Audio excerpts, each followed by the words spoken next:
Hello everyone, Assamese online tuition series-লৈ স্বাগতম জনাইছো। এই ভিডিঅ'টোত আপোনালোকলৈ লৈ আহিছো পাৰ্চন মানে কি আৰু পাৰ্চন কেই প্ৰকাৰৰ কি।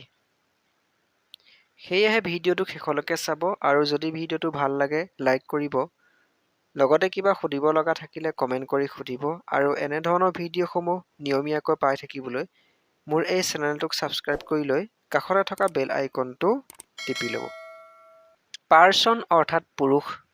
কথা কওঁতে ব্যৱহাৰ কৰা মই, আমি, তুমি, তোমালোক, সিহঁত আদি শব্দবোৰ পুৰুষ অৰ্থাৎ পাৰ্চন বুলি কোৱা হয়।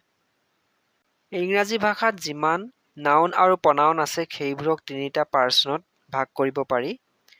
যেনে ফাৰ্ষ্ট পাৰ্চন, উত্তম পুৰুষ বা প্ৰথম পুৰুষ, ছেকেণ্ড পাৰ্চন, মধ্যম পুৰুষ বা দ্বিতীয় পুৰুষ, আৰু থাৰ্ড পাৰ্চন তৃতীয় পুৰুষ।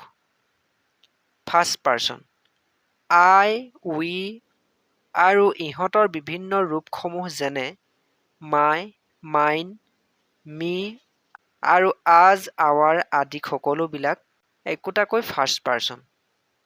Second person you, your, yours আদি সকলোবিলাক হ'ল ছেকেণ্ড পাৰ্চন। থাৰ্ড পাৰ্চন আগতে উল্লেখ কৰা পাৰ্চন বুজোৱা শব্দবোৰৰ বাহিৰে তোমালোকে চকুৰে দেখা পোৱা বা হাতেৰে লিখা সকলোবোৰ শব্দই একোটাকৈ থাৰ্ড পাৰ্চন। যেনে he, she, they, it, Ram, Sita, the moon, the sun, the star, water, milk, grass, sugar, the cow, the horse, tree ইত্যাদি। থাৰ্ড পাৰ্চনবোৰ অগণন। থাৰ্ড পাৰ্চনৰ পৰিমাণ বহুত বেছি। বন্ধু-বান্ধৱীসকল যদি ভিডিঅ'টো চাই ভাল পালে লাইক কৰিব।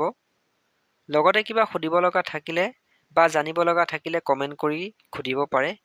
আৰু এনে ধৰণৰ ভিডিঅ'সমূহ নিয়মীয়াকৈ পাই থাকিবলৈ মোৰ এই চেনেলটোক সাবস্ক্ৰাইব কৰি লৈ কাষতে থকা বেল আইকনটো টিপি ল'ব। ভিডিঅ'টো সম্পূৰ্ণকৈ চোৱাৰ বাবে ধন্যবাদ।